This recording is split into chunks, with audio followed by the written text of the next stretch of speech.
Hello friends, അപ്പോൾ ഇന്ന് എൻ്റെ ഒരു പുതിയൊരു വീഡിയോ കണ്ടാലോ.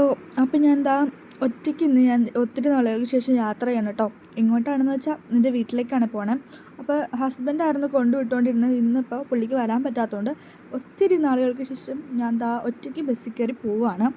ഒത്തിരി നാളായിട്ട് വീഡിയോ ഇട്ടിട്ട്, അപ്പോൾ ജോലി തിരക്കുകൾ കൊണ്ടാണ് വീഡിയോ ഇടാൻ പറ്റാത്തത്. അപ്പോൾ എന്നെ ആരെങ്കിലും ആദ്യമായിട്ട് കാണണമെങ്കിൽ സബ്സ്ക്രൈബ് ചെയ്യാൻ മറക്കല്ലേ ഫ്രണ്ട്സ്. അപ്പോൾ വീട്ടിൽ വന്നു. നമ്മൾ ഡ്രസ്സൊക്കെ ചേഞ്ച് ചെയ്തിട്ട് എന്തായിരുന്നു ഇതിൻ്റെ പേര് മറന്നുപോയല്ലോ. കിട്ടി മംഗോസ്റ്റിൻ. അപ്പോൾ ഞാൻ ഈ സാധനം ഒന്ന് ട്രൈ ചെയ്യാൻ പോവുകയാണേ. നിങ്ങളെല്ലാവരും കഴിച്ചിട്ടുണ്ടോ? ഞാനിത് ഒരു തവണ എങ്ങാണ്ട് കഴിച്ചിട്ടുണ്ടെന്ന് തോന്നുന്നു കേട്ടോ. ഞാൻ ആദ്യമായിട്ടാണ് ഇത്രയും വലിയ മംഗോസ്റ്റിൻ കാണുന്നത്. അപ്പോൾ എനിക്കത് പൊളിക്കാൻ അറിയില്ലാത്തതുകൊണ്ട് അനീത്തി പൊളിച്ച് തരുവാണ് കേട്ടോ. അവളെ കാണിക്കരുതെന്നാണ് പറഞ്ഞത്. അവൾ ഈ വീഡിയോ കണ്ടിട്ടുണ്ടെങ്കിൽ എന്നെ കൊല്ലും. അപ്പോൾ ബാക്കിയുണ്ടെങ്കിൽ ഇനി അടുത്ത വീഡിയോ കാണാവേ. അപ്പോൾ നമുക്കത് പൊളിച്ചിട്ടുണ്ടെങ്കിൽ നമുക്ക് ടേസ്റ്റ് ചെയ്ത് നോക്കാം. അപ്പോൾ ഞാൻ സംഭവം കഴിക്കുകയാണ് കേട്ടോ. അപ്പോൾ വിചാരിച്ച പോലെയല്ല, അത്യാവശ്യം നല്ല ടേസ്റ്റ് ഉണ്ട് കേട്ടോ. പക്ഷെ ഇതിലത് സീഡ് ഉണ്ടായിരുന്നില്ല കേട്ടോ. അതുകൊണ്ട് അത്യാവശ്യം നല്ലതായിരുന്നു. പിന്നെ സീഡ് ഉള്ളതുണ്ടെന്നാണ് കേട്ടോ പറഞ്ഞത്. പക്ഷേ ഞാൻ ആദ്യ തവണ കഴിച്ചത് സീഡ് ഉണ്ടായിരുന്നു എന്ന് തോന്നുന്നു.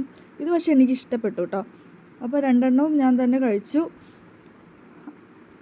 എന്നാൽ പിന്നെ എൻ്റെ മെയിൻ പരിപാടി കേട്ടോ, അമ്മച്ചിയുടെ ഏതൊക്കെ ചെടി പൂർത്തിട്ടുണ്ട് അങ്ങനെയൊക്കെ നോക്കി നിൽക്കില്ല. അപ്പോൾ ഇവിടെ വന്ന് നിൽക്കാൻ തന്നെ നല്ല രസമാണ് കേട്ടോ. മഴയൊക്കെ ചാറിയൊന്ന് നനഞ്ഞ മണ്ണും പൂത്ത് നിൽക്കുന്ന ചെടികളൊക്കെ കാണാനായിട്ട്. ഇത് കണ്ടോ, അമ്മച്ചിയുടെ റോസാ ചെടി കണ്ടോ, അത് നന്നായിട്ട് പൂവിട്ട് നിൽക്കുന്നുണ്ട് കേട്ടോ. അപ്പോൾ നല്ല ഭംഗിയാണ് വൈകുന്നേരം ഇങ്ങനെ വന്ന് നിൽക്കാൻ. രാവിലെ ഒന്നും നിൽക്കാൻ പറ്റില്ല, ചൂടുള്ള സമയത്താണെങ്കിൽ ഒട്ടും പറ്റില്ല. പക്ഷെ വൈകുന്നേരം ഒരു ചെറിയ തണുപ്പൊക്കെ, ചെറിയൊരു ചാറ്റൽ മഴയൊക്കെ ആണെങ്കിൽ ഒരു ചായയും കൂടി ഉണ്ടെങ്കിൽ നമുക്ക് അടിപൊളിയായിട്ട് ഇവിടെ ഇരുന്ന് കാണാനുള്ളതൊക്കെ ഉണ്ട് കേട്ടോ.